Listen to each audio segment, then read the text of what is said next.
तो बेटा next type का मोड ऑफ हीट ट्रांसफर जो है अपने पास में वो है radiation.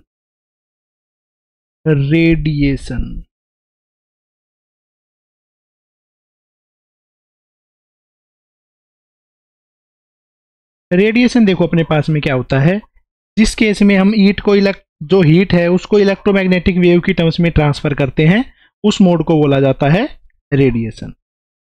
Transfer of heat bye electromagnetic waves such as visible light,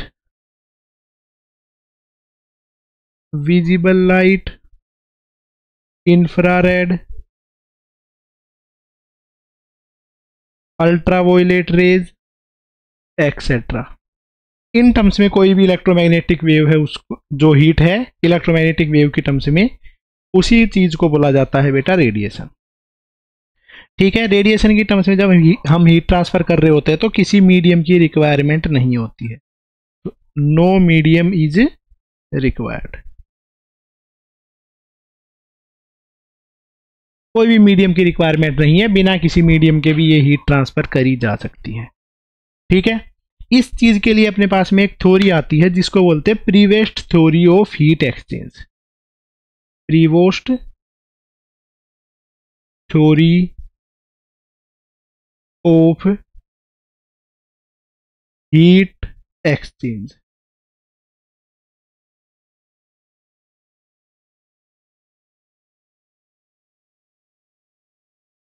तो देखो बेटा इस थ्योरी में हमें क्या बताया गया है। इस थ्योरी में बताया गया है कि जितनी भी बॉडी है इस यूनिवर्स में, ठीक है, चाहे वो ऑर्डिनरी टेम्परेचर पे ही क्यों ना हो, सारी की सारी इलेक्ट्रोमैग्नेटिक रेडिएशंस को एमिट करती हैं। ठीक है, ये है अपने पास में every body even at ordinary temperature,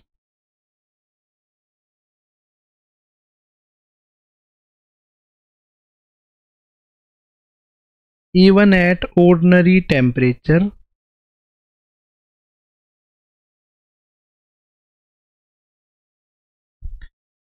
emits energy in form of electromagnetic radiation। Electromagnetic radiation, कोई भी बॉडी है चाहे ऑर्डिनरी टेम्परेचर पे ही क्यों ना हो, इलेक्ट्रोमैग्नेटिक रेडिएशंस को एमिट करती है। बस बेटा फर्क क्या है कि जितनी भी रेडिएशन है उनकी इंटेंसिटी अलग अलग हो सकती है। ठीक है, हाउएवर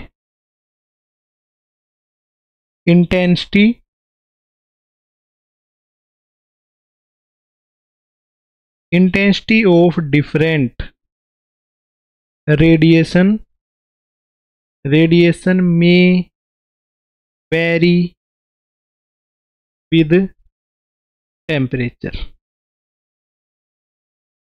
बस ऐसा है कि जो इंटेंसिटी है वो अलग अलग टेम्परेचर पे अलग अलग हो सकती है।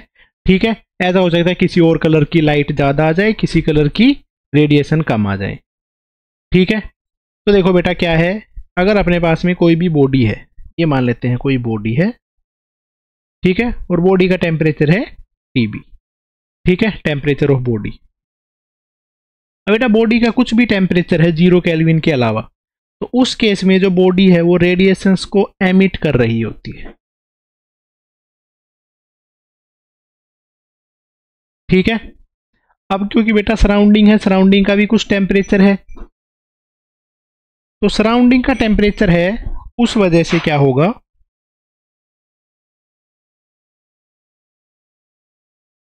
बेटा सराउंडिंग का टेम्परेचर है, उस वजह से क्या होता है कि सराउंडिंग वाली एमिट कर रही होती है और उस वजह से ये बॉडी एब्जॉर्ब कर रही होती है।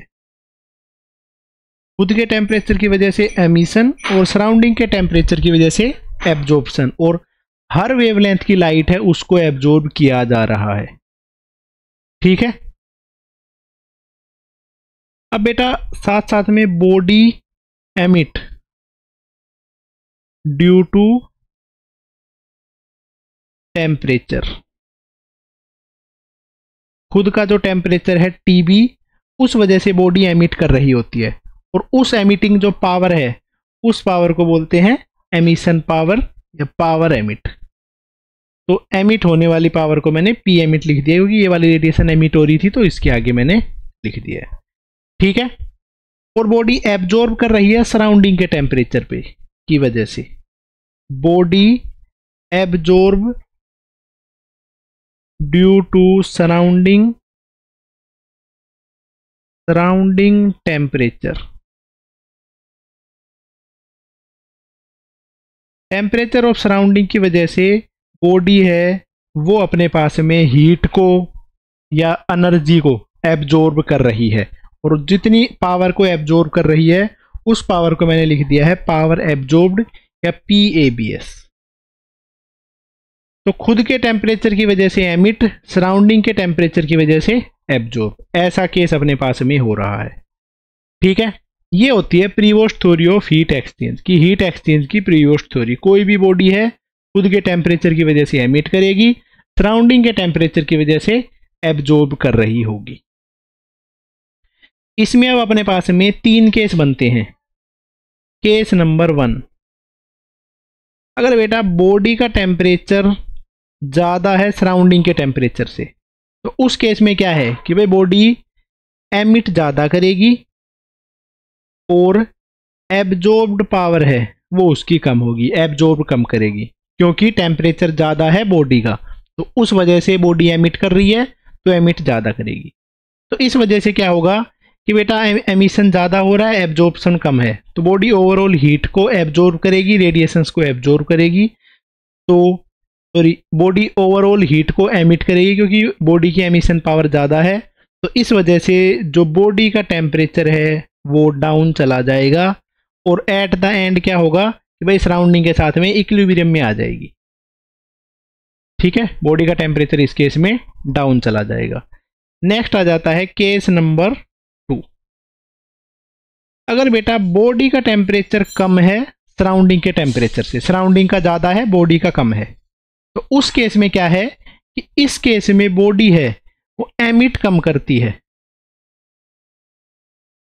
ठीक है, और एब्जॉर्ब जो कि सराउंडिंग की वजह से कर रही थी तो एब्जॉर्ब ज़्यादा करती है।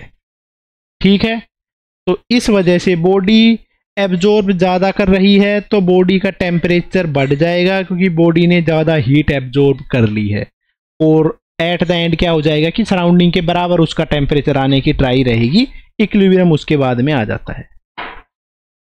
केस नंबर 3, अगर बॉडी की टेम्परेचर है और सराउंडिंग का टेम्परेचर दोनों अगर सेम है, तो इस केस में बेटा जो पावर एमिट हो रही है और जो पावर एब्जॉर्ब हो रही है दोनों सेम है, ना तो बॉडी का टेम्परेचर बढ़ेगा ना ही बॉडी का टेम्परेचर घटेगा। इसी केस को बोला जाता है इक्विलिब्रियम। इक्विलिब्रियम स्टेट पे हम पहुंच गए हैं। ठीक है, तो ये जो है previous theory of heat exchange से भी वो चीज़ें समझाई गई हैं कि अगर हाई टेम्परेचर होगा तो बॉडी हीट को लूज करती है, कम टेम्परेचर होता है तो बॉडी हीट को गेन करती है, वो सब हमने यहाँ पे समझा है। अगली जो चीज़ है इस टॉपिक में रेडिएशन में, वो है अपने पास में absorber and reflector. Absorbers and reflectors, इनके बारे में लिखने वाले हैं। कोई अपने पास में बेटा मटेरियल है, इस तरीके से मैंने इस मटेरियल को मान लिया है, इस मटेरियल पे कुछ पावर आई है जो कि पावर इस पे इंसिडेंट हो गई है। ठीक है, इसको बोला जाता है इंसिडेंट पावर। इंसिडेंट पावर जिसको PI से हम लिख देंगे। ठीक है, इस पावर का बेटा कुछ पोर्शन है वो एब्जॉर्ब हो जाता है, उसको बोल देंगे एब्जॉर्ब्ड पावर।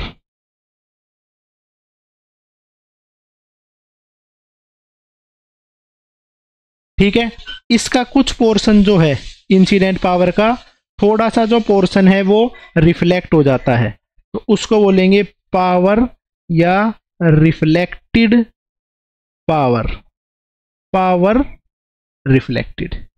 ठीक है, और कुछ पोर्शन जो है बॉडी के वो अपने पास में ट्रांसमिट हो जाता है, मतलब आगे की तरफ निकल जाता है। तो जो पावर ट्रांसमिट हुई है उसको बोल देंगे transmitted power.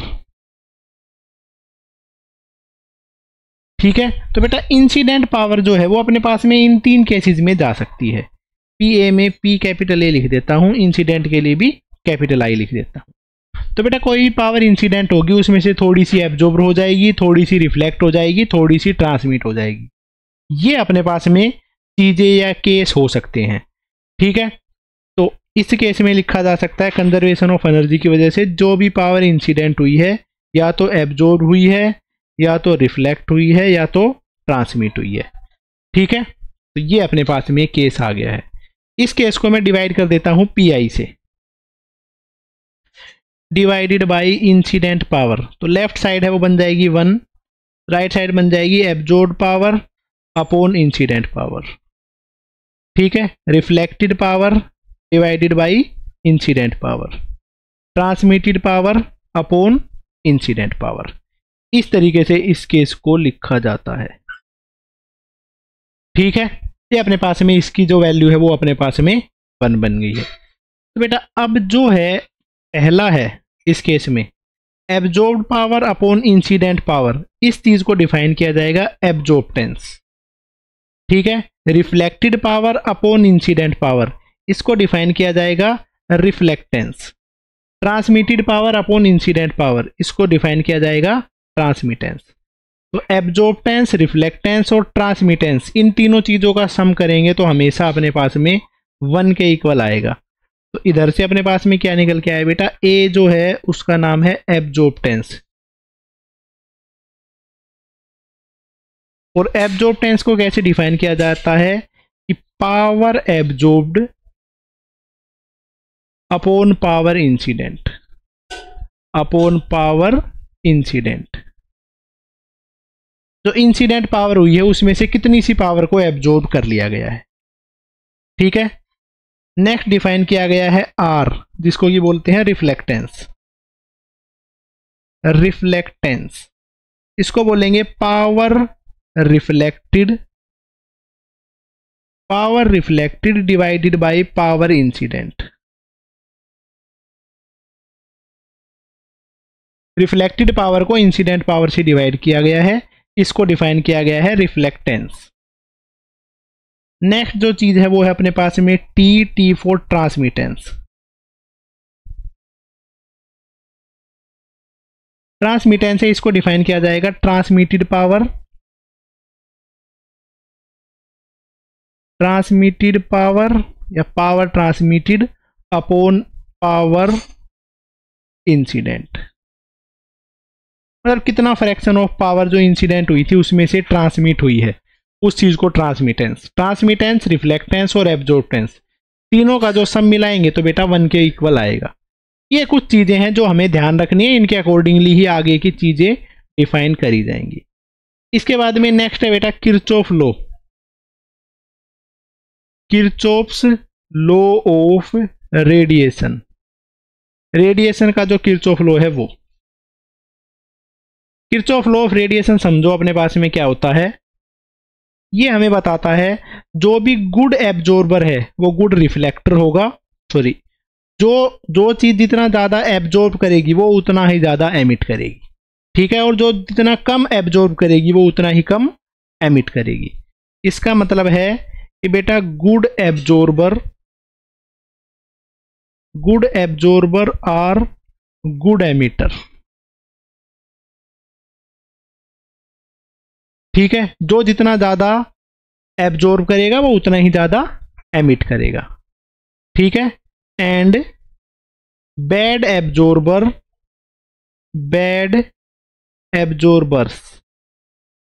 Are bad emitters. और जो बैड एब्जॉर्बर होंगे वो बैड एमिटर्स भी होंगे। ठीक है, और जो गुड एब्जॉर्बर है वो गुड एमिटर, बैड एब्जॉर्बर है वो बैड एमिटर। इसको बोला जाता है किरचॉफ लॉ ऑफ रेडिएशन। जो बॉडी जितना ज्यादा एब्जॉर्ब करेगी वो बॉडी उतना ही ज्यादा एमिट भी करेगी। ओके, इसके बाद में एक नेक्स्ट टॉपिक डिफाइन किया जाता है जिसको बोलते हैं परफेक्ट ब्लैक बॉडी। नेक्स्ट जो है उसको बोलते हैं perfect black body.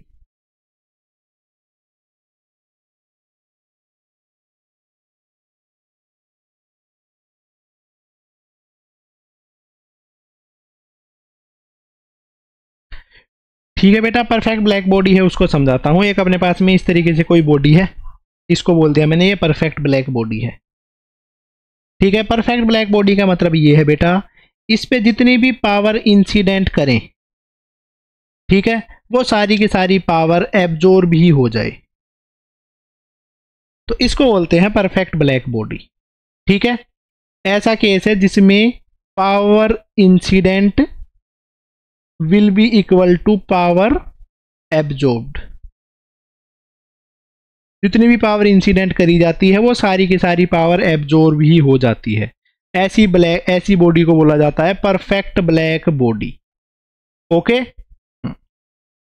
Perfect black body का ये मतलब है कि वो एब्जॉर्ब करती है all radiation incident on it. Perfect black body absorb all radiation incident on it. जितनी भी रेडिएशन इस पे इंसिडेंट है उन सबको एब्जॉर्ब कर रही होती है। ठीक है, अब बेटा देखो, अब ये बॉडी है, इस पे क्योंकि पावर एब्जॉर्ब इसने ज्यादा कर लिया है।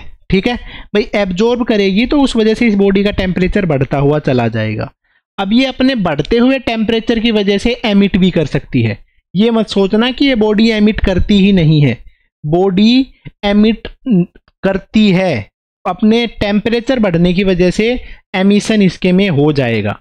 ऐसा नहीं है, परफेक्ट ब्लैक बॉडी एब्जॉर्ब करती है, क्योंकि एब्जॉर्ब करेगी तो उस वजह से इसका टेम्परेचर बढ़ जाएगा।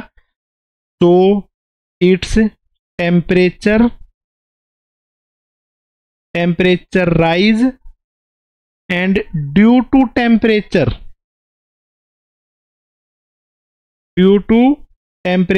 It also emit radiations. ठीक है, बस जो इंसिडेंट पावर है उसको ट्रांसमिट या रिफ्लेक्ट नहीं कर रही है, इतना सा मतलब है परफेक्टली ब्लैक बॉडी का। इसका ये मतलब नहीं है कि ये एमिट ही नहीं कर रही है, एमिट तो करेगी बेटा। ठीक है, परफेक्ट ब्लैक बॉडी के लिए नेक्स्ट टर्म अगर मैं लिखना चाहूं तो क्या है कि इसके अंदर में रिफ्लेक्शन और ट्रांसमिशन अलाउड नहीं है। Reflection and transmission are not allowed. Perfectly black body में रिफ्लेक्शन और ट्रांसमिशन दोनों चीजें अलाउड नहीं होती हैं। ठीक है, इस केस में जो एब्जॉर्प्टेंस है उसकी वैल्यू 1 है, रिफ्लेक्टेंस है उसकी वैल्यू 0 और जो ट्रांसमिटेंस है उसकी वैल्यू 0 होती है। ठीक है, ऐसी बॉडी जो कि परफेक्ट ब्लैक बॉडी हो सिर्फ एब्जॉर्ब करती है, रिफ्लेक्ट और ट्रांसमिट नहीं करती है, क्योंकि किरचॉफ लॉ हमने पढ़ा है तो उस वजह से बॉडी एमिट भी करेगी। ओके बेटा, एग्जाम्पल अगर मैं बताऊं आपको, जो अपने पास में सन है, sun is a perfect black body. Perfect black body, जो बेटा सन है ना वो परफेक्ट ब्लैक बॉडी का एग्जाम्पल है। ठीक है, अब सन में क्या है कि बेटा सन पे कोई भी हम रेडिएशन डालते हैं तो सन उन रेडिएशंस को एब्जॉर्ब कर लेता है। ठीक है, अब सन जो रेडिएशंस एमिट कर रहा है, जो हमें रेडिएशंस दिख रही हैं उन रेडिएशंस को एमिट कर रहा है। एमिट कर रहा है मतलब सन का टेम्परेचर ज्यादा है उस वजह से वो एमिट कर रहा है। ठीक है, इसका मतलब उसने कहीं से ना कहीं से रेडिएशंस को एब्जॉर्ब भी किया हुआ है, क्योंकि अब हमें दिख रहा है कि सन एमिट ज्यादा कर रहा है, और एमिट ज्यादा कर रहा है तो क्या चीज थी, जो गुड एमिटर है वो गुड एब्जॉर्बर भी है। तो सन एक परफेक्ट एमिटर है तो इसलिए परफेक्ट एब्जॉर्बर भी है और इसलिए परफेक्ट ब्लैक बॉडी भी है। ठीक है, तो कलर से परफेक्ट ब्लैक बॉडी का कोई भी लेना देना नहीं है। परफेक्ट ब्लैक बॉडी का मतलब ये नहीं है कि वो कलर में ब्लैक दिखेगी, ब्लैक से उसका कोई भी लेना देना नहीं है। ठीक है, तो इस चीज को बेटा ध्यान रखना। ठीक है, black body has no relation with black colour. Black body का ब्लैक कलर के साथ में कोई भी रिलेशन नहीं होता है। ठीक है, परफेक्ट ब्लैक बॉडी के लिए बेटा एक कंसेप्ट दिया था एक साइंटिस्ट ने, जिसको कि बोला जाता है फेरी। ठीक है, फेरीज ब्लैक बॉडी। फेरी बेटा एक बहुत अच्छा सा साइंटिस्ट था, सियाना सा था, दिमाग उसका बढ़िया था। ठीक है, उस चक्कर में इसकी जो टॉपिक है ये उसको पढ़ लिया जाता है। अदरवाइज ऐसा नहीं है कि उसने उस टॉपिक में कुछ अच्छी चीज बताई थी, कोई ज्यादा खास और खतरनाक चीज इसमें नहीं बताई हुई है, बिल्कुल एक बेसिक सा प्रिंसिपल बनाया गया था। ठीक है, एक उसने स्फेरिकल सी शेप ली बेटा। ठीक है, स्फेरिकल शेप में एक उसने नैरो सा होल कर दिया। ठीक है, इसके अंदर में एक नैरो सा उसने क्या कर दिया है, होल कर दिया है। ओके, अब इस होल से बेटा रेडिएशंस एमिट करेंगी। अब ये जो नैरो ओपनिंग है यहां से रेडिएशन एमिट करते हैं और अंदर से इस ब्लैक जो अपने पास में स्फीयर था उसको ब्लैक पेंट कर दिया था, ब्लैक पेंट। अब यहां से कोई भी रेडिएशन जो एमिट हो रही है वो रेडिएशन है वो बेटा हर एक सरफेस पे रिफ्लेक्ट होती रहती है।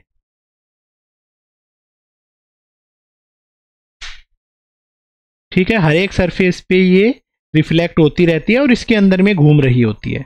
ठीक है, और कहीं पे ना कहीं पे जाके ये एब्जॉर्ब हो ही जाती है।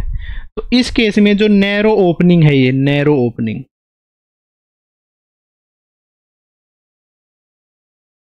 नैरो ओपनिंग, और ये जो नैरो ओपनिंग बनी है एक छोटी सी ओपनिंग है, ये नैरो ओपनिंग ब्लैक बॉडी के जैसा बिहेव करती है, behaves like a black body. ठीक है, ये एक ब्लैक बॉडी के जैसा बिहेव करती है जो कि अपने पास में 99% एब्जॉर्ब करती है। इसके अंदर में बेटा 99% एब्जॉर्प्शन होता है, जितनी भी रेडिएशन है अप्रोक्सीमेट उसका 99% एब्जॉर्ब कर लेती है। इसलिए जो नैरो सी ओपनिंग है इसको बोला जाता है ये एक परफेक्ट ब्लैक बॉडी है। ठीक है, तो भाई फेरी का जो थोड़ा सा योगदान था फिजिक्स में, फिजिक्स पे इसके एहसान थे, इसलिए इसका टॉपिक पढ़ लिया जाता है। अदरवाइज ऐसा नहीं है कि इसने कुछ बहुत ही ज़्यादा अच्छी या कुछ खतरनाक सी बातें बताई थी, ना ऐसा कुछ भी नहीं है। इसके बाद जो नेक्स्ट टॉपिक है उसको बोला जाता है बेटा एमिसिव पावर। एमिसिव पावर जो है उसको स्मॉल ई से या सॉरी कैपिटल ई से लिखा जाता है। एमिसिव पावर को समझना कि क्या होती है एमिसिव पावर। ठीक है, एक अपने पास में कोई बॉडी है, इस बॉडी का है टेम्परेचर T। ठीक है, अब बॉडी का टेम्परेचर है तो बेटा टेम्परेचर की वजह से कुछ पावर को बॉडी, रेडिएशंस को बॉडी एमिट करती है, और जिन रेडिएशंस को एमिट करती है उनकी वेवलेंथ 0 से इन्फिनिटी है, हर टाइप की रेडिएशंस को ये एमिट करती है। The body emit radiation from wavelength 0 to infinite. 0 से इनफाइनाइट रेडिएशंस की वेवलेंथ है उनको एमिट कर रही होती है, और इसकी जो एमिशन पावर है उसको बोलते हैं पी एमिट। इसकी जो बेटा वेवलेंथ है, जिन वेवलेंथ को इसने एमिट किया है वो 0 से लेकर इन्फिनिटी तक की वेवलेंथ है जिनको ये बॉडी एमिट कर रही होती है। ऐसा मान लेते हैं बॉडी का जो एरिया है वो है ए, बॉडी का जो एरिया है वो है ए। ठीक है, तो इस केस में जो एमिसिव पावर है उसको देखो, emissive power is defined as, emissive power है देखो उसको कैसे डिफाइन किया जाता है बेटा, emissive power is defined as power emitted by any body due to its temperature. इसके टेम्परेचर की वजह से जो इसने पावर एमिट करी है वो पर यूनिट एरिया, उसको डिफाइन किया जाता है एमिसिव पावर। एमिसिव पावर को डिफाइन कैसे करेंगे बेटा? Power emit per unit area A, ये होती है अपने पास में एमिसिव पावर। इसका मतलब है पावर अपॉन एरिया, और इसकी जो यूनिट है, यूनिट क्या हो जाएगी बेटा? पावर अपॉन एरिया या वोट पर मीटर स्क्वायर। वोट पर मीटर स्क्वायर मतलब एक्चुअल है ना, ये जो चीज है ये सिमिलर टू इंटेंसिटी है। एमिसिव पावर है वो बेटा एक्चुअल में पावर नहीं है, वो क्या है बेटा? वो होती है इंटेंसिटी, क्योंकि ये रिप्रेजेंट कर रहा है पावर एमिटेड पर यूनिट एरिया। तो जो एमिसिव पावर है वो इंटेंसिटी को रिप्रेजेंट करती है, ना कि पावर को। ठीक है, और जो एमिसिव पावर है वो टेम्परेचर की पावर 4 के डायरेक्टली प्रोपोर्शनल रहती है। ठीक है, जितना ज्यादा बॉडी का टेम्परेचर बढ़ेगा उसकी पावर 4 टाइम्स जो एमिसिव पावर है वो होगी। इस तरीके से डिफाइन किया जाता है एमिसिव पावर। एमिसिव पावर के बाद में नेक्स्ट जो टर्म है उसको बोला जाता है emissivity.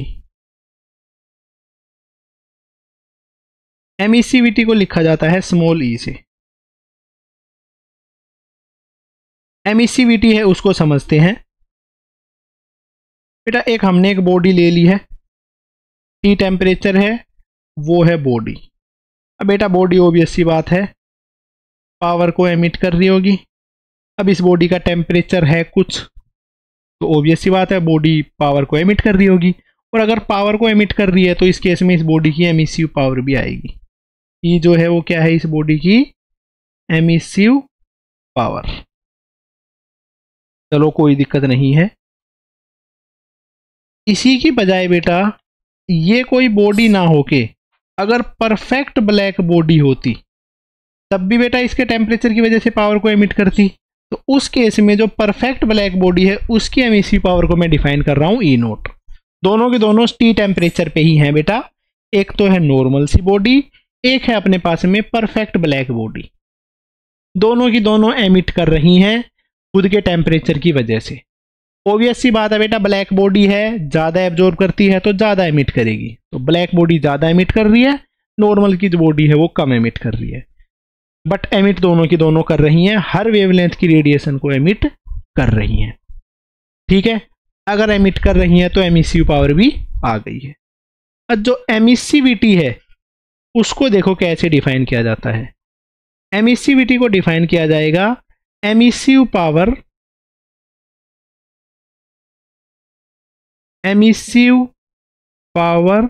Of a body at temperature T. T temperature पे कोई भी बॉडी है उसकी एमिसिव पावर, उसको डिफाइन कर देंगे एमिसिव पावर। नेक्स्ट है emissive power of perfect black body at temperature T. ऐसे करके डिफाइन किया जाता है एमिसिविटी। ठीक है, किसी भी बॉडी की एमिसिव पावर और उसी को डिवाइड कर दिया है परफेक्ट ब्लैक बॉडी की एमिसिव पावर, इसको डिफाइन किया जाएगा एमिसिविटी। तो इसको डिफाइन करेंगे हम E upon E naught. Okay, तो emissivity is equal to E upon E naught होता है।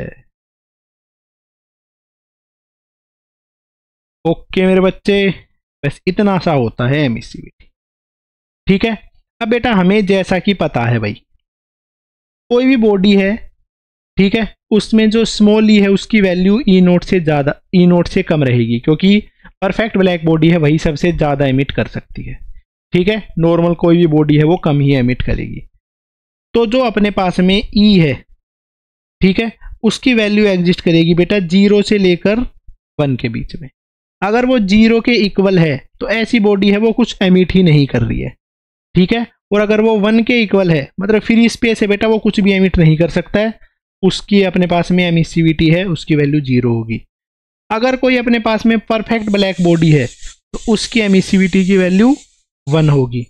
तो जो अपने पास में एमिसिविटी है उसकी मिनिमम वैल्यू होगी 0 और एमिसिविटी की मैक्सिमम वैल्यू होगी वो होगी 1।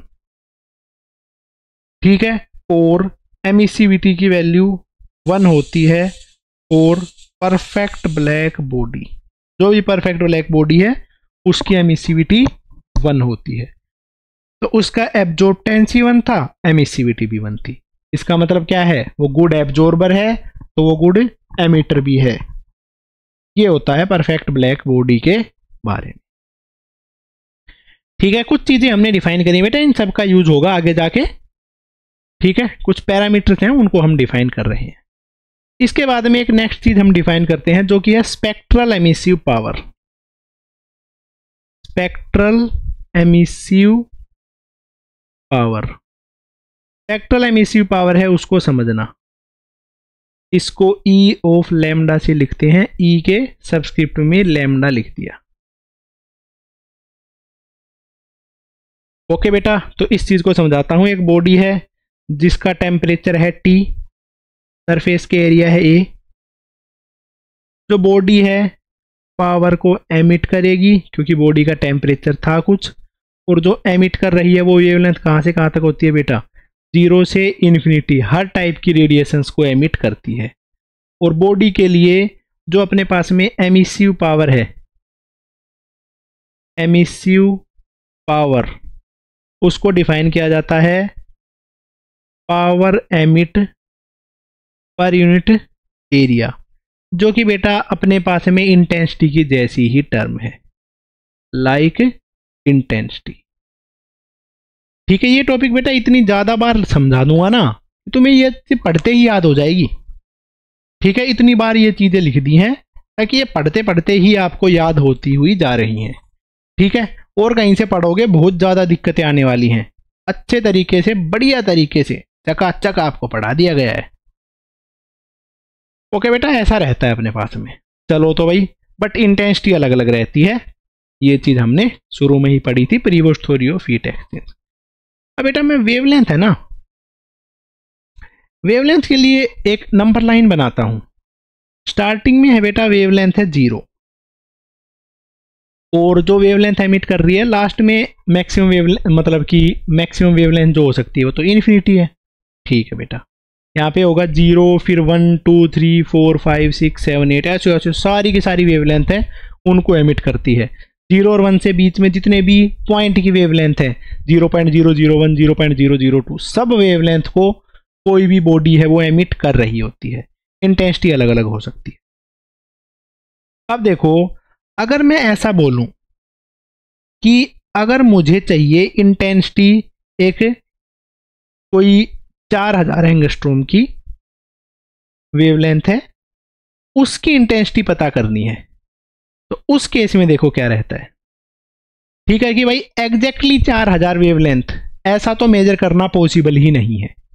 ठीक है, एग्जैक्टली 4000 को मेजर करना बेटा पॉसिबल नहीं है, एग्जैक्ट पिन पॉइंट एक्यूरेसी यहां पे नहीं आती है। तो हमें चाहिए कि 4000 से लेकर 4000.000001 के बीच में जितनी भी वेवलेंथ है वो सब हम लिख लेते हैं। तो देखो ये रेंज मैंने डिफाइन कर ली है, लैम्डा से लेकर ये अपने पास में इसके कोरस्पॉन्डिंग जो वेवलेंथ है वो है लैम्डा, और इस पॉइंट के कोरस्पॉन्डिंग है वो है लैम्डा प्लस डी लैम्डा। अब जो इतना सा गैप बना है, ये लैम्डा क्या है बेटा, एक बहुत छोटा सा गैप बना है जिसको डी लैम्डा बोला जाएगा। इसके कोरस्पॉन्डिंग जो इंटेंसिटी होगी या इसके कोरस्पॉन्डिंग जो एमिसिव पावर होगी वो भी स्मॉल होगी, क्योंकि टोटल के कोरस्पॉन्डिंग एमिसिव पावर ये है। तो एक छोटी सी वेवलेंथ, बहुत स्मॉल गैप के कोरस्पॉन्डिंग जो एमिसिव पावर है उसकी वैल्यू क्या हो जाएगी, डीई। क्योंकि भाई स्मॉल सा गैप लिया है वेवलेंथ का, तो थोड़ी सी वेवलेंथ का गैप लिया है तो उसकी एमिसिव पावर भी स्मॉल होगी। तो स्पेक्ट्रल एमिसिव पावर को ऐसे ही डिफाइन किया जाता है, E of lambda will be equal to small emissive power divided by small जो वेवलेंथ का गैप था वो।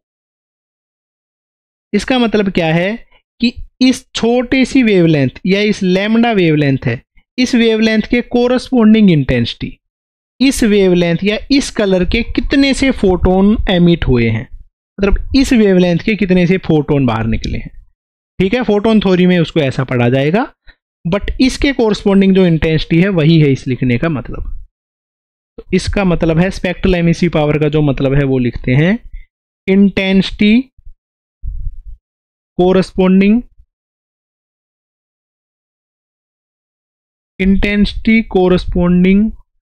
To a wavelength. ठीक है, intensity corresponding to a wavelength per unit wavelength.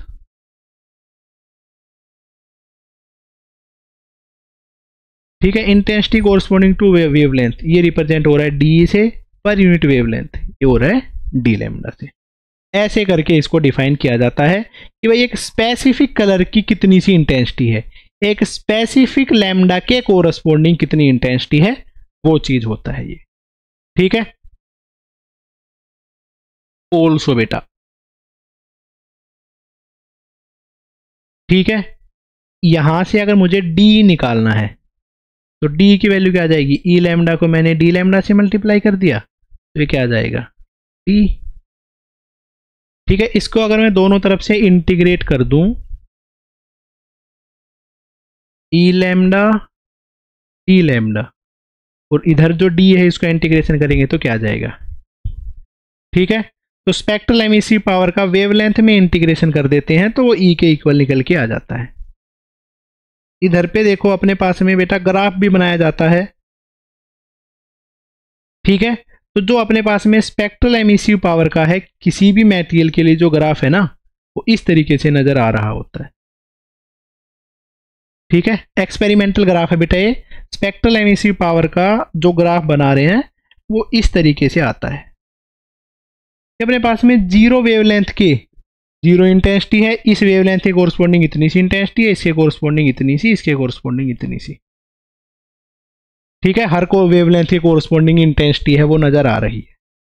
इसका बेटा जो एरिया होगा, इसका जो एरिया होगा उसको कैसे लिखा जाएगा, इंटीग्रेशन ई लैम्डा डी लैम्डा, क्योंकि इंटीग्रेशन वाई डी एक्स से लिखा जाता है। Area under the curve integration में पढ़ा था। ये किसको रिप्रेजेंट कर रहा है, एमिसिव पावर को। इसका जो एरिया है वो रिप्रेजेंट कर रहा होगा एमिसिव पावर को, और वो डायरेक्टली प्रोपोर्शनल हो जाता है टेम्परेचर की 4th पावर पे। इसका जो एरिया है वो इस तरीके से अपने पास में रहता है। नेक्स्ट जो इसके अंदर में टॉपिक है वो है veins displacement law. Veins displacement law, यहां से बेटा अपनी जो इंपॉर्टेंट चीजें हैं वो स्टार्ट हो गई हैं। अब तक जो चीजें हमने डिफाइन करी थी वो सिर्फ और सिर्फ पैरामीटर्स ही थे। क्या थे अब तक बेटा, जो भी चीज हम कर रहे थे वो सिर्फ पैरामीटर्स थे, कि जिन पैरामीटर्स का यूज कर करके हमें आने वाली चीजें डिफाइन करनी थी। ठीक है, तो इस तरीके के पैरामीटर्स थे। बट अब हम जो प्रॉपर कंसेप्ट हैं वो डिफाइन करने वाले हैं, जो प्रॉपर लॉ है वो डिफाइन करने वाले हैं। तो इस केस में जो सबसे पहला लॉ आता है उस लॉ का नाम है veins displacement law. Veins displacement law को समझो। कोई अपने पास में है बेटा परफेक्ट ब्लैक बॉडी जिसका टेम्परेचर है T, जो कि T टेम्परेचर पे एग्जिस्ट कर रही है। वेवलेंथ एमिट कर रही होगी बेटा, और वेवलेंथ कहां से कहां तक, 0 से इन्फिनिटी तक की हर एक वेवलेंथ है उसको एमिट कर रही है। तो बेटा कुछ ना कुछ पावर को एमिट कर रही है। ठीक है, अगर बेटा अपने पास में पावर को एमिट कर रही है कोई दिक्कत नहीं है भाई, एमिट करनी भी चाहिए।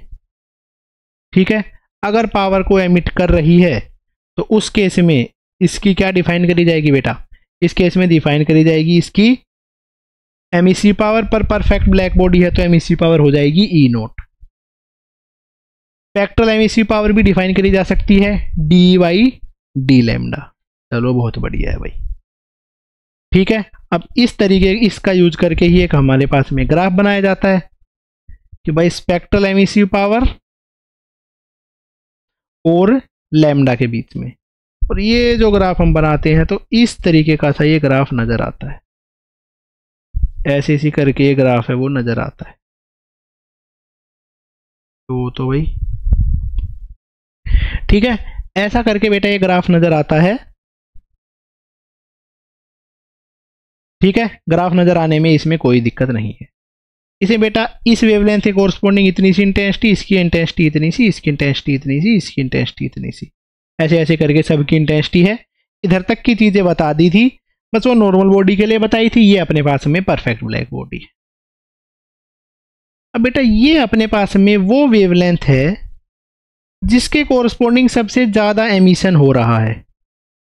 ठीक है, मैक्सिमम वेवलेंथ नहीं है बेटा ये, इस चीज को ध्यान रखना। मैक्सिमम वेवलेंथ तो इन्फिनिटी ही है। ठीक है, ये कौन सी वेवलेंथ है? ये वो वेवलेंथ है जिसके कोरस्पॉन्डिंग नंबर ऑफ रेडिएशंस ज्यादा है, या जिसके कोरस्पॉन्डिंग इंटेंसिटी सबसे ज्यादा है। ठीक है, लैम्डा एम का नाम लिख देते हैं पहले तो बेटा। लैम्डा एम क्या है कि wavelength corresponding to maximum emission. ये वो वेवलेंथ है जिसके कोरस्पॉन्डिंग मैक्सिमम एमिशन हो रहा है। ठीक है, लैम्डा एम से लिख देते हैं। कुछ बुक्स में इसको लैम्डा मैक्स से भी लिख देते हैं। लो भाई, इधर ही एडजस्ट करता हूं इसको।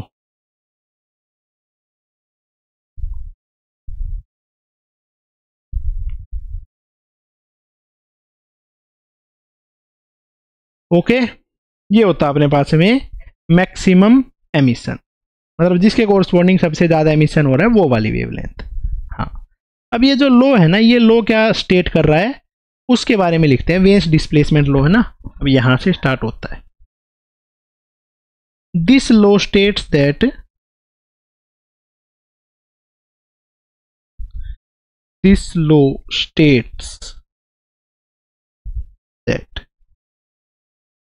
wavelength corresponding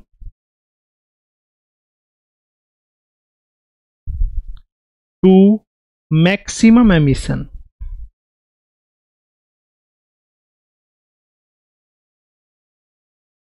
जो कि हमने लैम्डा एम से लिखा है, इज इनवर्सली प्रोपोर्शनल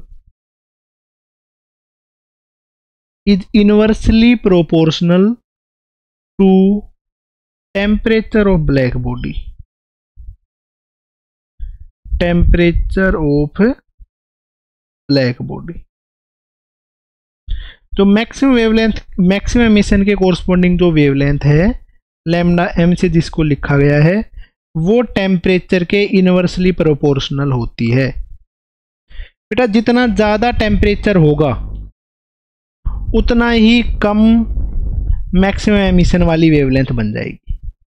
ठीक है, जितना ज्यादा टेम्परेचर होगा उतना ही कम बनेगी, और जितना कम टेम्परेचर है उतना ही ज्यादा बन जाएगी। वो वेवलेंथ जिसके कोरस्पॉन्डिंग मैक्सिमम एमिशन हो रहा है, जिसकी इंटेंसिटी सबसे ज्यादा है, उस वेवलेंथ के लिए हम ये बता रहे हैं। ठीक है, लैम्डा एम इंटू टी, ये अपने पास में हमेशा एक कांस्टेंट रहेगा, जिस कांस्टेंट का नाम रहेगा बी, जिसको बोला जाता है veins constant.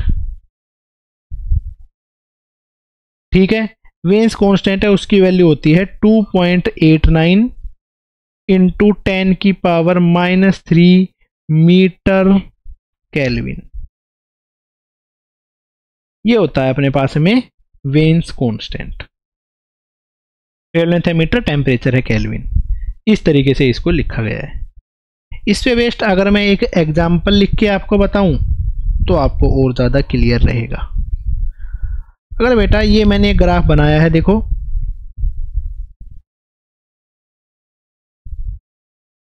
E of lambda और अपने पास में लैम्डा के बीच में,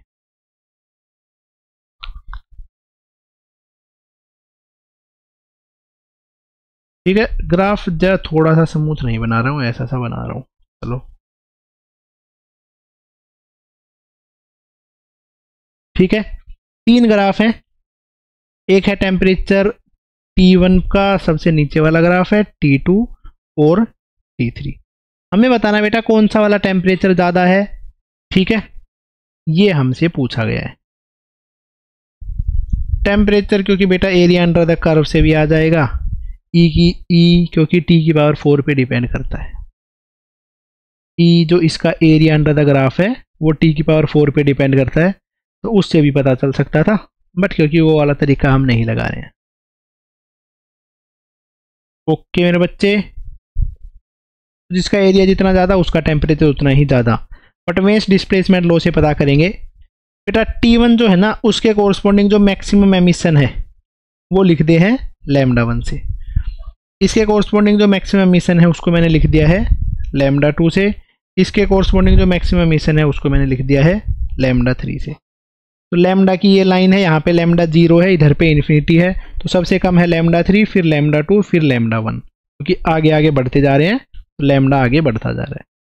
तो लैम्डा का बन जाएगा λ3, फिर λ2 और फिर λ1।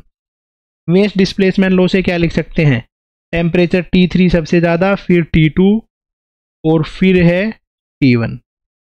ये अपने पास में आ गई है टेम्परेचर की डिपेंडेंसी। ऊपर वाली थी वो थी वेवलेंथ की डिपेंडेंसी।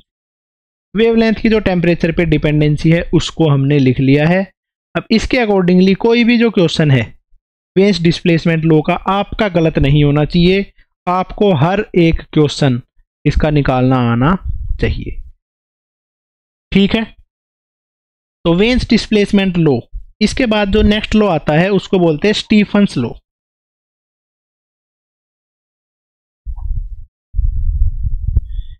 स्टीफन्स लॉ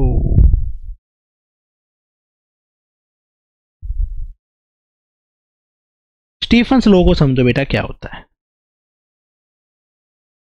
कोई अपने पास में एक बॉडी है, ठीक है, अब उस बॉडी का कुछ टी टेम्परेचर है, तो अपने टेम्परेचर की वजह से बेटा कुछ पावर को एमिट कर रही होगी। लो भाई ये चीज़ तो हमने बहुत बार पढ़ी है। इस बॉडी का जो एरिया है वो है ए, तो power emit per unit area अगर हम लिखेंगे तो वो किसको बता रही होगी, इसकी एमिसिव पावर को। एमिसिव पावर यहाँ पे अभी नहीं लिख रहे हैं, उसके बिना भी काम चल जाएगा। अब बेटा सराउंडिंग का टेम्परेचर है वो है TS, टेम्परेचर ऑफ सराउंडिंग। अब बेटा सराउंडिंग के टेम्परेचर की वजह से ये बॉडी क्या कर रही होगी, एब्जॉर्ब कर रही होगी। सराउंडिंग के टेम्परेचर की वजह से जो बॉडी है वो एब्जॉर्ब करती है, और ये वाली बॉडी मान लेते हैं ब्लैक बॉडी है। ठीक है, परफेक्ट ब्लैक बॉडी है। ब्लैक बॉडी जो भी लिखा गया है तो उसको बोला जाता है परफेक्ट ब्लैक बॉडी। तो बेटा इस केस में जो एमिसिव पावर है वो टेम्परेचर की पावर 4 पे डिपेंड करती है। इसका मतलब है power emit per unit area is directly proportional to temperature की पावर 4। तो इसको मैंने लिख दिया है power emit is directly proportional to A into T की पावर 4।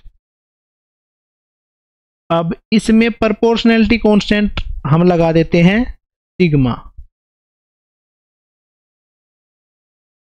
सिग्मा ए टी की पावर 4। इधर पे बेटा जो सिग्मा है वो है स्टीफन्स कांस्टेंट।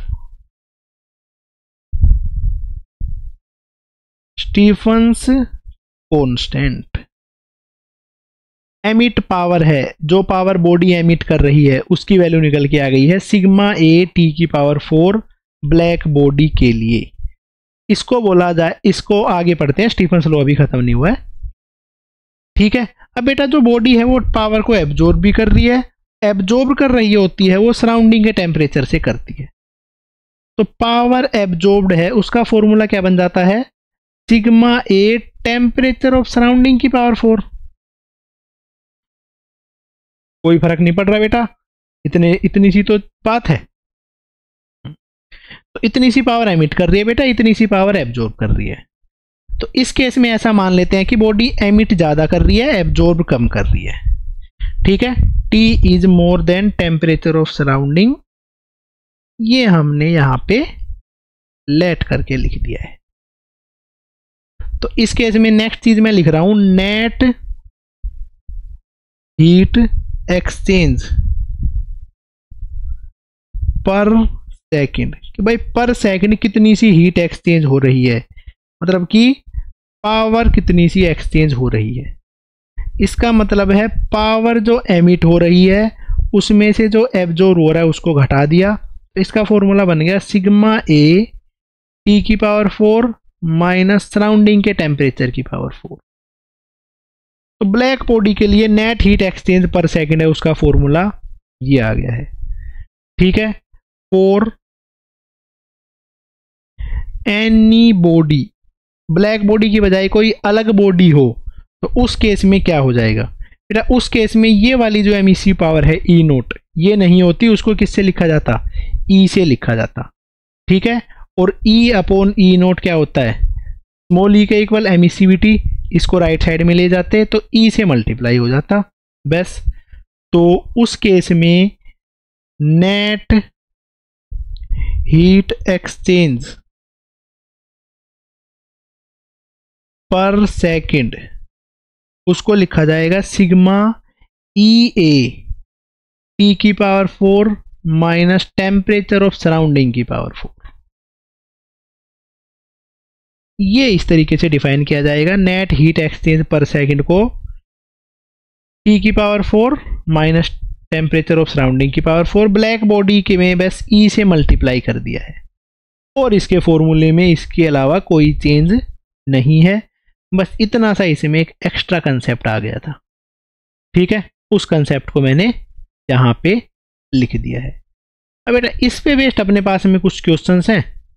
ठीक है, कुछ एक दो क्वेश्चंस हैं, उन क्वेश्चंस को करते हैं। ज़्यादा कुछ मुश्किल क्वेश्चन नहीं है, सिंपल सिंपल से साधारण से ही क्वेश्चन है।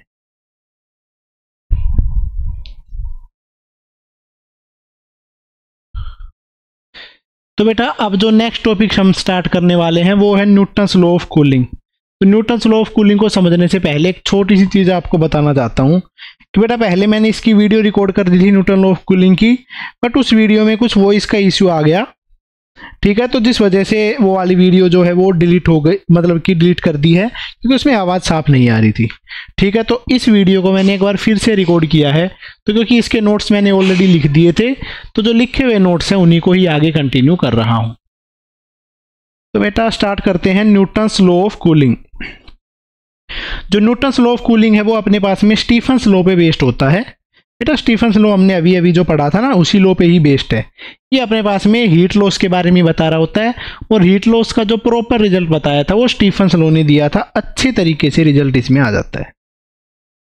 जो न्यूटन्स लॉ ऑफ कूलिंग है वो अपने पास में सिर्फ और सिर्फ स्मॉल टेम्परेचर डिफरेंस के लिए वैलिड है।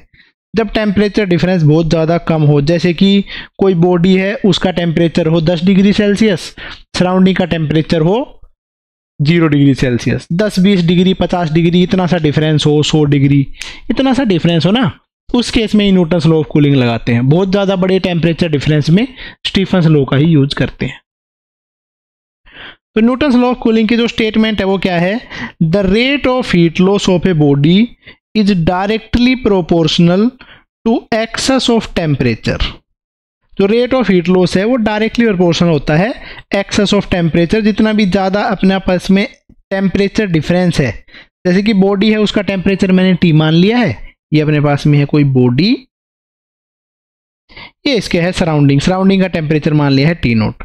तो इसमें और इसमें अगर थोड़ा सा डिफरेंस है, बॉडी का टेम्परेचर ज़्यादा है सराउंडिंग का टेम्परेचर कम है, तो इनके टेम्परेचर का जो डिफरेंस होगा उस पर ही रेट ऑफ हीट लॉस है वो डिपेंड करेगा।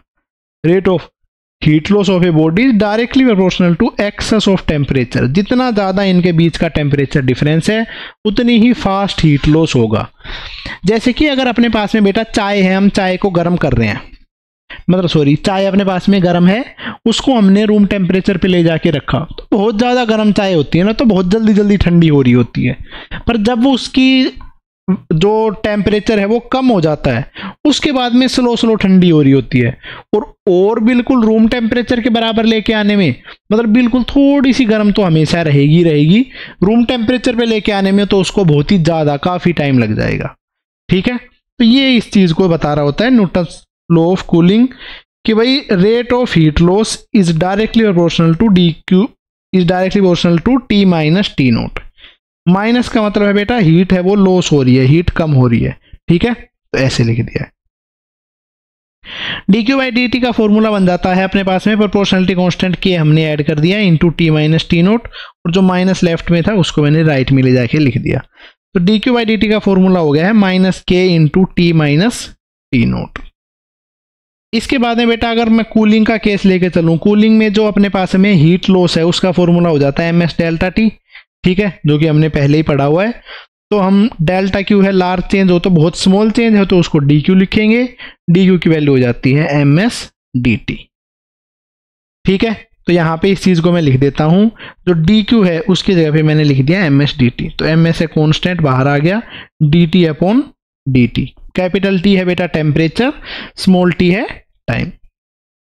तो इसमें जो एम एस है उसको मैं राइट साइड में ले गया, तो अपने पास में क्या बन गया है D T upon D T is equal to minus K dash. K dash का मतलब है बेटा के अपॉन एम एस, क्योंकि कॉन्स्टेंट ही था तो सीधा मैंने के डैश से उसको लिख दिया, ठीक है। ये भी एक कॉन्स्टेंट ही बन गया है। तो rate of heat loss is equal to minus K into T minus T naught. अगर मैं इसको इंटीग्रेशन करके सोल्व करूं, टी माइनस टी नोट को लेफ्ट साइड में ले जाऊं, डी टी को राइट साइड में ले जाऊं और फिर इंटीग्रेशन कर दूं, तो उसका जो इंटीग्रेशन है वो ऐसा कुछ आएगा, log of T minus T naught is equal to minus K T plus C, ठीक है। अगर इसका ग्राफ हमें बनाना हो log of T minus T naught का टाइम के साथ में, तो एक स्ट्रेट लाइन आएगा नेगेटिव स्लोप के साथ में। तो इस चीज को मैंने ग्राफ की टर्म्स में प्लॉट कर दिया, तो जो कि ऐसा ग्राफ बनेगा, ठीक है बेटा। ग्राफ को बना लो आराम आराम से, वीडियो को पॉज करते करते देखना यहाँ पे, क्योंकि मैंने तो ऑलरेडी नोट्स लिखे हुए हैं, ठीक है। तो इसलिए आप साथ साथ में लिखते रहना। अगर मैं नेक्स्ट ग्राफ बनाना चाहूं, नेक्स्ट ग्राफ है अपने पास में बेटा जो टेम्परेचर और जो टाइम है उसके बीच में ग्राफ, ठीक है, टेम्परेचर के और टाइम के बीच का ग्राफ। तो देखो जो टेम्परेचर है, जब बेटा बहुत ज़्यादा हाई टेम्परेचर होता है तो फास्ट हीट लॉस हो रहा होता है। जब टेम्परेचर कम हो जाता है तो स्लो हीट लॉस हो रहा होता है। जब टेम्परेचर और ज़्यादा डिफरेंस कम हो जाता है तो और स्लो हीट लॉस हो रहा होता है, ठीक है। तो ये अपने पास में उस केस में ग्राफ बन जाता है, ठीक है। ज़्यादा टेम्परेचर फास्ट हीट लॉस, कम temperature slow heat loss, slow. इसके टेम्परेचर के बराबर होने तक में तो बहुत ज़्यादा टाइम लग गया है। ये बन गया है इसका ग्राफ, ठीक है। अब बेटा इस केस में बेटा कोई भी क्वेश्चन हमें सोल्व करना होगा ना न्यूटन लॉ ऑफ कूलिंग पे, तो ये वाला फॉर्मूला हम यूज किया करेंगे, फॉर्मूला फॉर क्वेश्चन सोल्विंग। उस केस में ये फॉर्मूला लिखा करेंगे D T by D T is equal to minus K into T minus T naught. Minus K एक कॉन्स्टेंट है, यहाँ पे जो टी है वो temperature of body, T note है टेम्परेचर ऑफ सराउंडिंग। अगर हमें टेम्परेचर ऑफ बॉडी नहीं गिवन है, जो मोस्ट ऑफ केसेस में ना ही गिवन होगा, तो उस केस में इस टेम्परेचर की जगह पे लेके चलते हैं एवरेज टेम्परेचर, जो कि आता है initial temperature plus final temperature divided by 2। ये हो जाता है अपने पास में इसका फॉर्मूला। ओके मेरे बच्चे, नेक्स्ट अपने पास में जो टॉपिक है वो है सोलर कांस्टेंट, ठीक है। सोलर कांस्टेंट को लिखा जाता है बेटा एस से, ठीक है। सोलर कांस्टेंट है उसको लिखा जाता है एस से। सोलर कांस्टेंट अपने पास में किस चीज को रिप्रेजेंट कर रहा होता है, ये बताता है बेटा जो इंटेंसिटी ऑफ सनलाइट, मतलब सन की जो लाइट है ना वो अर्थ के ऊपर गिर रही है तो किस इंटेंसिटी से गिर रही है, उस चीज के मेजरमेंट के लिए जो चीज डिफाइन करी गई है वो है सोलर कांस्टेंट। इंटेंसिटी को लिख देते हैं पावर पर यूनिट एरिया। तो power incident on earth per unit area by sun, sun से जो रेडिएशन की पावर आ रही है अर्थ पे पर यूनिट एरिया, उस चीज को डिफाइन किया गया है सोलर कांस्टेंट। अब सोलर कांस्टेंट है, मैं उसको समझा देता हूं। जैसे कि बेटा अपने पास में सन है, कोई एक ही सन है अपने पास में, कोई तो क्या ही है, सन है बेटा जिसकी रेडियस है आर और उसका टेम्परेचर है टी, ठीक है। जैसे ये मैंने सन बना दिया है, ये है भाई अपना सन जिसकी रेडियस है आर और टेम्परेचर है टी। तो सन का कुछ ना कुछ टेम्परेचर है तो उस वजह से रेडिएशन को क्या करेगा, एमिट करेगा। तो जो पावर वो एमिट करेगा, पावर एमिटेड बाय सन, जिसको लिखेंगे पी एमिट। एमिट जो पावर करेगा उसकी वैल्यू हो जाएगी सिग्मा ए टी की पावर 4, क्योंकि सन एक परफेक्ट ब्लैक बॉडी है जो ई की वैल्यू होती है 1, एमिसिविटी की वैल्यू 1 होती है। सिग्मा सन का जो सरफेस एरिया है वो होता है 4πr² इंटू टी की पावर 4। ओके बेटा, ये हो गया है सन। अब नेक्स्ट चीज जो हम लिखने वाले हैं वो क्या है कि सन लाइट की जो इंटेंसिटी है अर्थ की सरफेस पे वो कितनी होगी। ठीक है, अब बेटा ये देखो, ये सन है, सन का साइज बहुत ज़्यादा कम नज़र आएगा एज कम्पेयर टू सन से अर्थ के बीच में डिस्टेंस है उसके, तो सन को बहुत छोटा सा लिख दिया है। यहाँ पे है बेटा अर्थ। ठीक है, तो सन से रे ऑफ लाइट आ रही होंगी तो वो अर्थ पे गिर रही होंगी। बेटा सन से जो पॉसिबल रे ऑफ लाइट है ना वो हर डायरेक्शन में बाहर जा रही होंगी, inward, outward, left, right, up, down, हर जगह पे पूरी सरफेस पे डिस्ट्रीब्यूट हो रही होंगी। तो ये जो पावर है ना ये हर पूरी सरफेस पे स्फेरिकल रीजन पे डिस्ट्रीब्यूट हो रही है यूनिफॉर्मली, क्योंकि सन एक पॉइंट सोर्स माना जाएगा या स्फेरिकल सोर्स माना जाएगा जो कि हर डायरेक्शन में अपनी लाइट को भेज रहा है। तो उस केस में ये एक स्फीयर बना दूं मैं r रेडियस का, तो उस स्फीयर पे पावर डिस्ट्रीब्यूट हो रही है। तो इंटेंसिटी को डिफाइन किया जाएगा power emit per unit area. Power emit को लिखा जाएगा सिग्मा 4πr² इंटू टी की पावर 4, जो कि अभी अभी निकाला ही था, अपॉन जिस एरिया पे ये डिस्ट्रीब्यूट हो रही है वो हो जाएगा 4πr²। तो 4π से 4π कैंसिल आउट हो गया, तो ये बन गया। इसी इंटेंसिटी को ये क्या बोला गया है बेटा, सोलर कॉन्स्टेंट। अब यहाँ पे सब कुछ कॉन्स्टेंट है, Stefan constant, radius of sun, temperature of sun और अर्थ के बीच का डिस्टेंस। तो जो स्टीफन जो सोलर कॉन्स्टेंट है अपने पास में, ठीक है, उसकी वैल्यू हो जाती है 1400 वोट पर मीटर स्क्वायर। ठीक है, ये हमने सोलर कॉन्स्टेंट को लिख दिया है। चलो इससे आगे बेटा अपने पास में क्वेश्चन है ना, क्वेश्चन ही शुरू हो जाएंगे। ठीक है, सबसे पहला जो क्वेश्चन है ना वो है ये। ठीक है, सबसे फर्स्ट क्वेश्चन क्या है बेटा, a liquid cool down from 70 degree to 60 degree Celsius in 5 minute. 70 से 60 तक होने में उस लिक्विड को 5 मिनट लगे हैं, 60 से 50 होने में उसको कितनी देर लगेगी, 5 से ज़्यादा 5 से कम, ऐसा है ये क्वेश्चन। बेटा नीट का ही क्वेश्चन है, PYQ का क्वेश्चन है। ठीक है, बाकी ऑप्शन मैंने नहीं लिखे हैं, ऑप्शन आप देख सकते हो। ठीक है, less than 5 minute, more than 5 minute, ऐसे ऐसे ऑप्शन थे। ऑप्शन ऑब्वियस सी बात है, पहले टेम्परेचर डिफरेंस ज़्यादा था तो फास्ट कूल हो रहा था तो 5 मिनट ले रहा था, अब बाद में उससे ज़्यादा ही टाइम लेगा, तो इसका आंसर हो जाता है मोर देन 5 मिनट। ठीक है, अगला जो क्वेश्चन है वो अपने लिए थोड़ा सा ज़्यादा इंपॉर्टेंट बन जाता है। तो पहले तो बेटा वीडियो पॉज करके इस क्वेश्चन को लिखना। ठीक है, बाकी मैं इस क्वेश्चन को समझाता हूँ। If A metallic sphere get cooled from 62 degree Celsius to 50 degree Celsius in 10 minutes and in next 10 minutes it get cooled to 42 degree Celsius। अगली 10 मिनट में 42 डिग्री तक वो उसका टेम्परेचर चला गया है, तो इस केस में जो सराउंडिंग है उसका टेम्परेचर क्या होगा। तो बेटा मैंने बताया था न्यूटन लॉ ऑफ कूलिंग में ये वाली इक्वेशन हम यूज करके चलते हैं, dt upon dt is equal to -k t minus T naught. ठीक है, चेंज ऑफ टेम्परेचर, टेम्परेचर के अंदर में जो डिफरेंस आया है वो है dt, टाइम में का जो यूज हुआ जितना टाइम लगा है वो है स्मॉल dt, d मतलब d स्मॉल t के साथ में, बॉडी का टेम्परेचर, सराउंडिंग का टेम्परेचर। इसमें वैल्यू पुट करते हैं अकॉर्डिंग टू क्वेश्चन।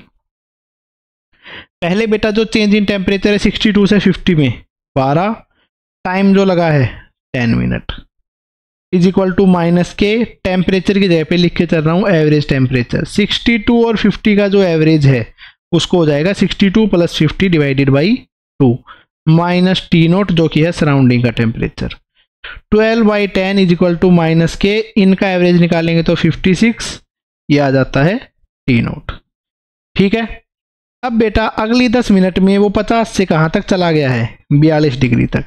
50 से 42 डिग्री तक का उसका टेम्परेचर चेंज हो गया है, तो अपने पास में टेम्परेचर चेंज है उसकी वैल्यू क्या हो जाएगी 8, टाइम जो लगा है इस प्रोसेस में वो है 10, इज इक्वल टू -k, इसका अपने पास में एवरेज निकालेंगे तो क्या हो जाएगा 50 और 42 का average divided by 2 minus T naught.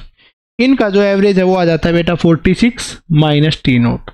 तो एक ये इक्वेशन बन गई है, एक इक्वेशन नंबर 1 है, एक इक्वेशन नंबर 2 है।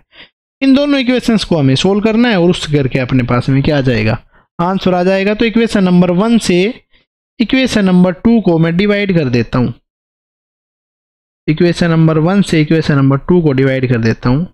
तो इक्वेशन नंबर 1 ये थी बेटा, इससे इसको डिवाइड करेंगे तो 10 से तो 10 कट जाएगा, माइनस के से माइनस के कट जाएगा, इधर बचेगा 12/8, 56 minus T note, 46 minus T note. 4 से डिवाइड करेंगे तो 3/2, 56 minus T note, 46 minus T note. Cross multiply करेंगे तो टी नोट जो है उसकी वैल्यू आ जाती है 26। ओके मेरे बच्चे, तो ये हो जाता है टी नोट। इसके बाद स्टार्ट करते हैं नेक्स्ट क्वेश्चन। तो बेटा ये है अपने पास में नेक्स्ट क्वेश्चन, ठीक है। It takes 10 minute to cool a liquid from 61 degree Celsius to 59 degree Celsius, ठीक है। इस एक लिक्विड को, मिनट्स की स्पेलिंग ये पूरी, चलो ठीक है। फिर 61 टू 59, 61 से 59 तक होने में उसको 10 मिनट लगते हैं। इफ रूम टेम्परेचर, जो रूम टेम्परेचर वो 30 डिग्री सेल्सियस है, then find the time taken in cooling from 51 degree Celsius to 49 degree Celsius. तो 51 से 49 तक होने में कितना सा टाइम लगेगा। तो इसके लिए जो इक्वेशन है वो बन जाती है dt/dt is equal to -k T minus T naught. ये है न्यूटन्स लॉ ऑफ कूलिंग की इक्वेशन बेटा, क्योंकि थोड़ा ही टेम्परेचर में चेंज है तो इस तरीके से लिखी जा सकती है। तो अकॉर्डिंग टू क्वेश्चन, क्वेश्चन के अकॉर्डिंगली क्या है कि 61 से 59 होने में जो टेम्परेचर डिफरेंस है वो हो गया है बेटा 2, और जो टाइम लगा है वो है 10, is equal to -k average temperature. T की जगह पे कौन सा लिखा जाता है, एवरेज टेम्परेचर। 61 और 59 का जो एवरेज है वो होता है बेटा अपने पास में 60, माइनस जो रूम टेम्परेचर है वो है 30, सराउंडिंग का टेम्परेचर है वो है 30। ये बन गई है इक्वेशन नंबर 1, ठीक है। और हमसे पूछा गया है कि उसको 51 से लेकर 49 तक टेम्परेचर जाने में कितना सा टाइम लगेगा। 51 से 49 तक होने में जो टेम्परेचर डिफरेंस है वो 2 है, टाइम लग रहा है वो t है, इज इक्वल टू -k। 51 और 49 का जो एवरेज है वो होगा 50, माइनस रूम टेम्परेचर है वो होगा 30। इस इक्वेशन में ही दोनों वैल्यूज पुट करी हैं और दो इक्वेशन बना ली है, इक्वेशन नंबर 1 और इक्वेशन नंबर 2। एक दूसरी इक्वेशन को डिवाइड कर देते हैं, equation number 1 divided by equation number 2। तो ऐसा करेंगे तो अपने पास में क्या रहेगा, 2/10 डिवाइडेड बाई 2/t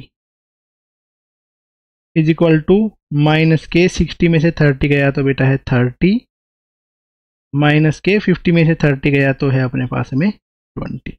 तो 2 से 2 कैंसिल आउट, ये t ऊपर चला जाएगा तो ये बन जाएगा t/10। -k से -k कैंसिल आउट, इस 0 से 0 कैंसिल आउट, तो ये बन जाएगा 3/2। क्रॉस ये t को राइट साइड में, सॉरी 10 को राइट साइड में ले जाते हैं तो बन जाएगा 30/2। तो इसका आंसर हो जाता है 50, और टाइम अपने पास में शुरुआत से ही मिनट में है तो आंसर आ जाएगा 15 मिनट्स।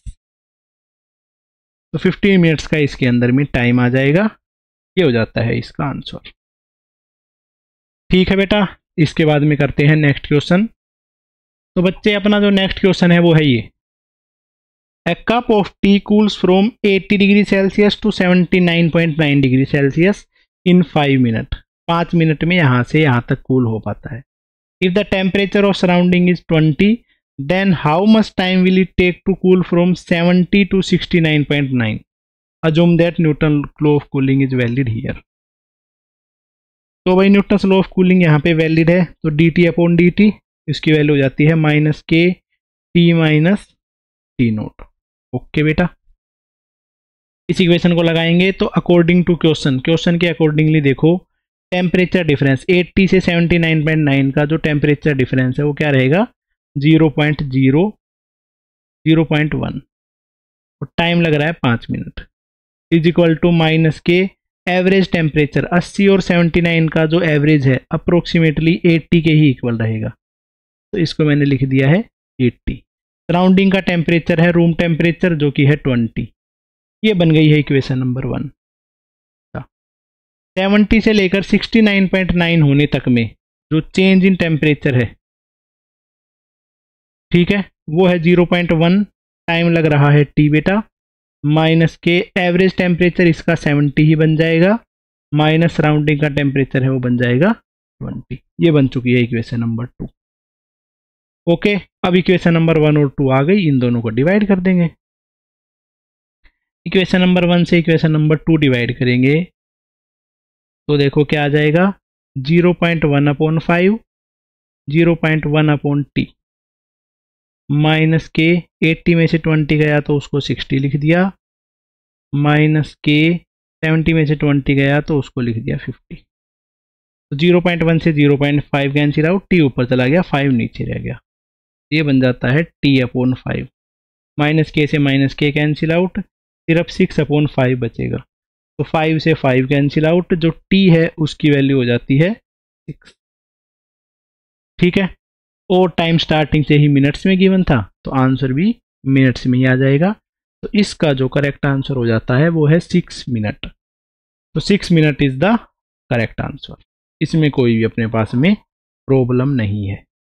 ओके बेटा, चलो एक और क्वेश्चन है उसको पूछता हूं। दो लिक्विड है बेटा, दोनों को हमने रूम टेम्परेचर पे रखा है,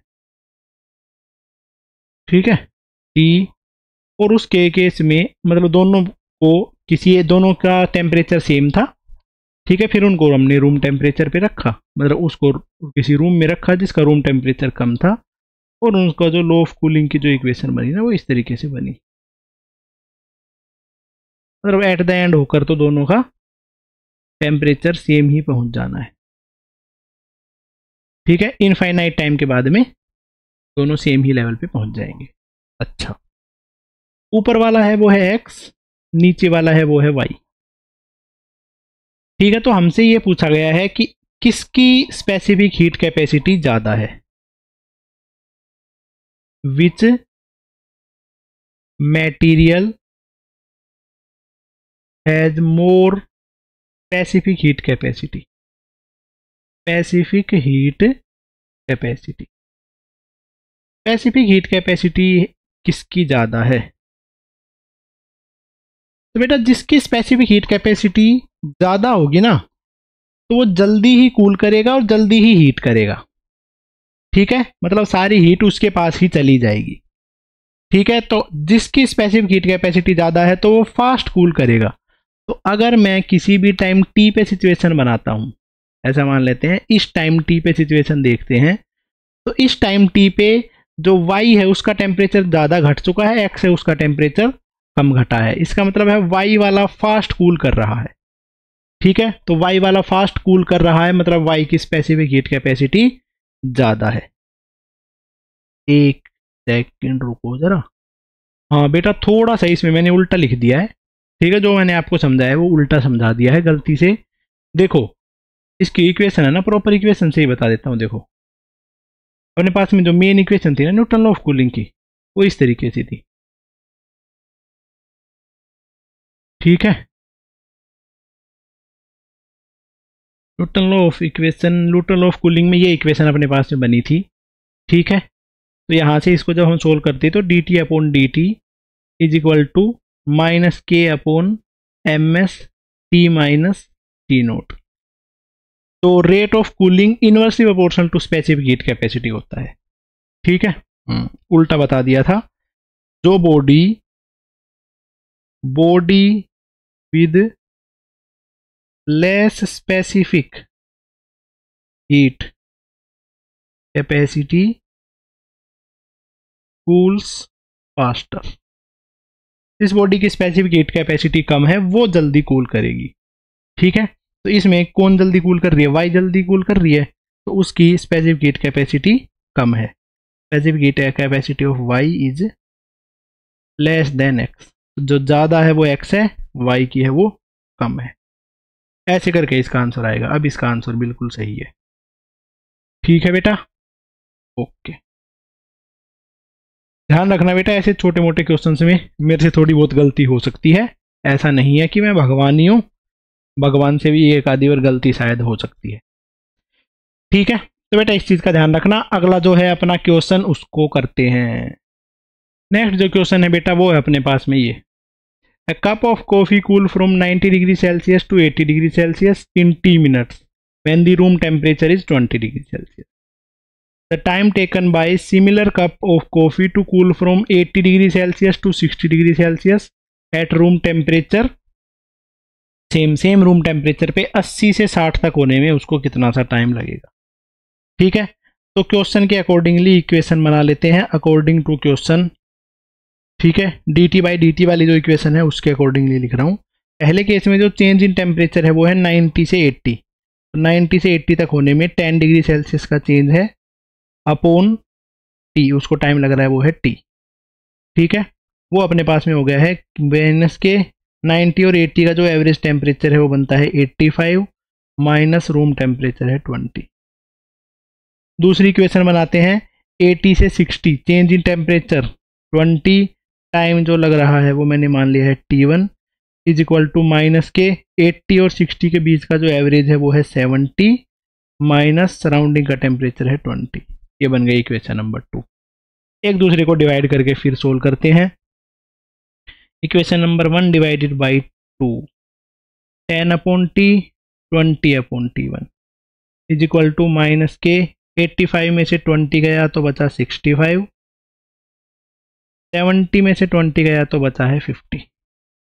तो माइनस के से माइनस के कैंसिल आउट, इस 0 से 0 कैंसिल आउट, तो ये बचता है T1 upon 2t is equal to 65 upon 50, तो ये बन जाएगा 13/10।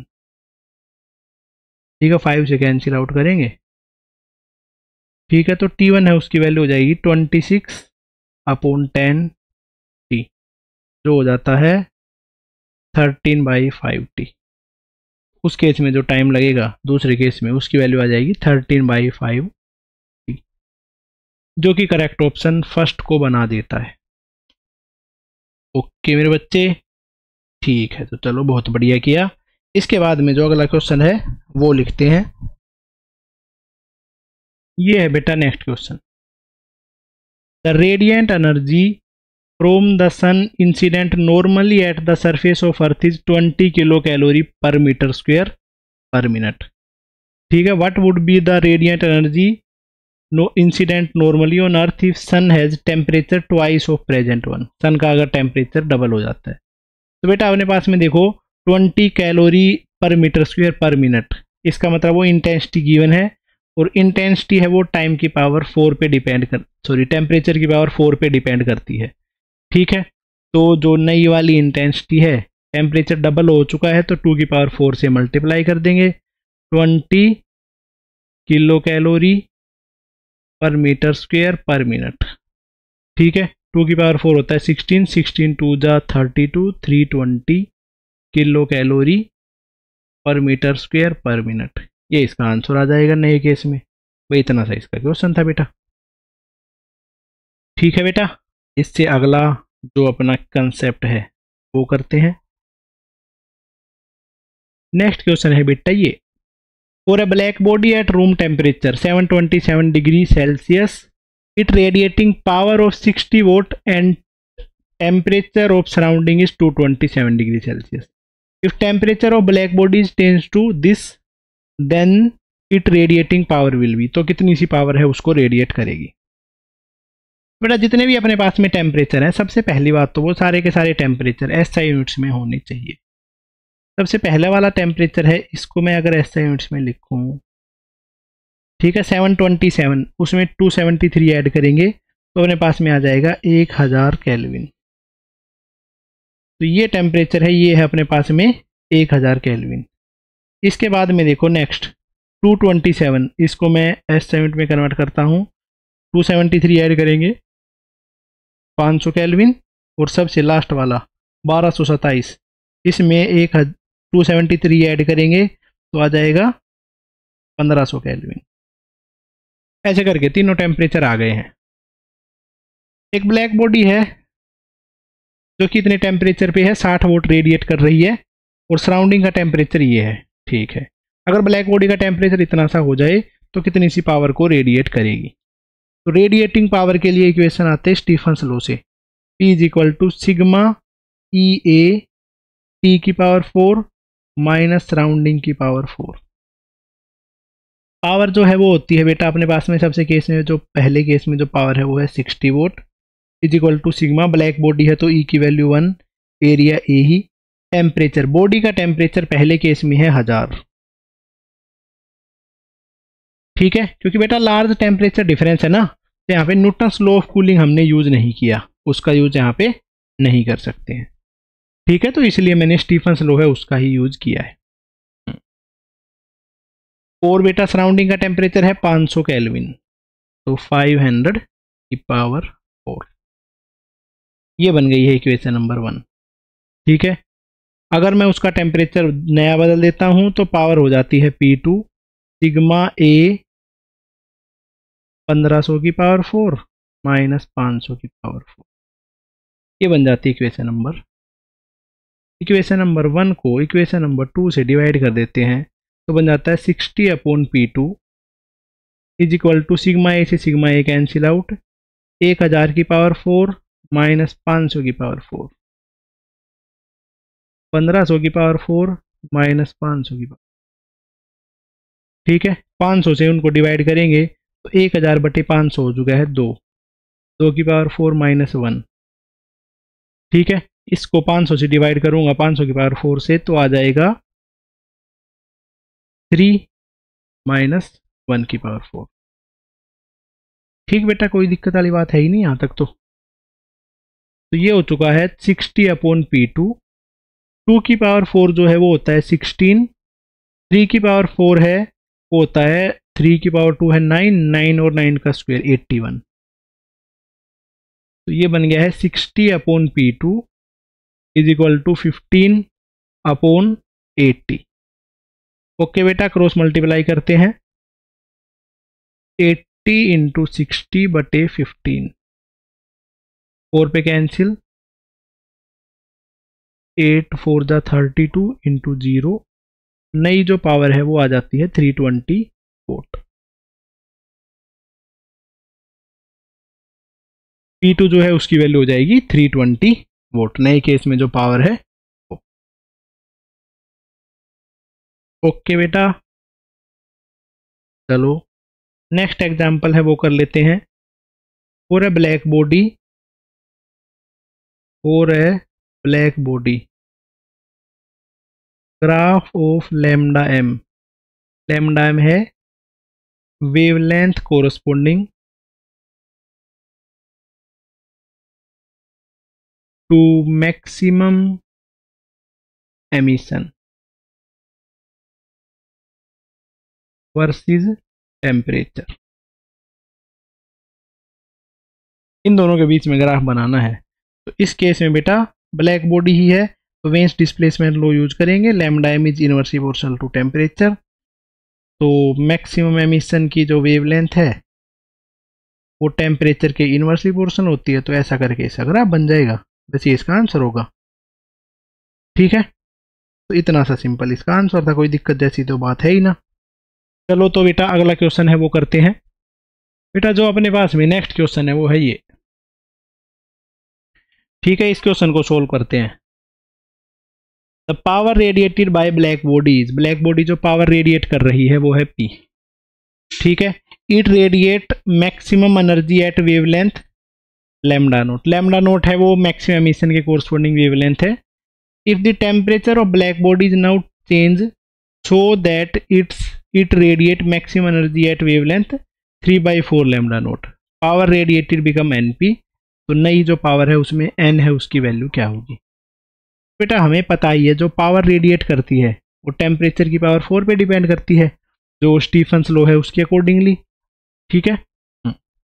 और अपने पास में एक और चीज भी पता है, जो टेम्परेचर है ऑल्सो, टेम्परेचर है वो डायरेक्टली प्रोपोर्शनल होता है मैक्सिमम एमिशन की वेवलेंथ के, तो power is directly proportional to या इनवर्सली प्रोपोर्शनल टू लैम्डा की पावर 4।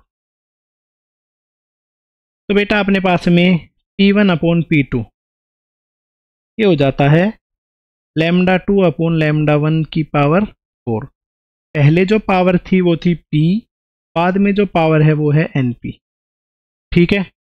पहले जो वेवलेंथ थी वो थी लैम्डा नोट, नई जो वेवलेंथ है वो बन गई है 3/4 लैम्डा नोट, तो p से p कैंसिल आउट, 1/n बच गया। यहाँ पे लेमडा नोट से लेमडा नोट कैंसिल आउट, ये बच गया है 3/4 की पावर 4।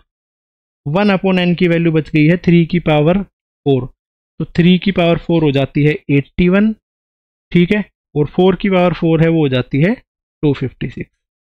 रेसिप्रोकल लेंगे तो n की वैल्यू हो जाती है 256 डिवाइडेड बाई 81, तो ये अपने पास में हो जाता है इसका आंसर। ठीक है, तो ये था बेटा अपने पास में लास्ट कंसेप्ट, लास्ट की जो चीज़ें थी वो भी हमने कर ली हैं। ठीक है, इससे ज़्यादा ऐसे क्वेश्चंस में और कुछ करने की ज़रूरत नहीं है, सारे टाइप के जो क्वेश्चंस हैं वो करवा दिए हैं। अच्छे तरीके से पढ़ो बेटा, सिलेक्शन लो और साथ साथ में मुझे और अपनी फैमिली को प्राउड होने का मौका दो। ठीक है, थैंक यू सो मच, जय श्री कृष्णा। अच्छे से पढ़ो, वेरी गुड है।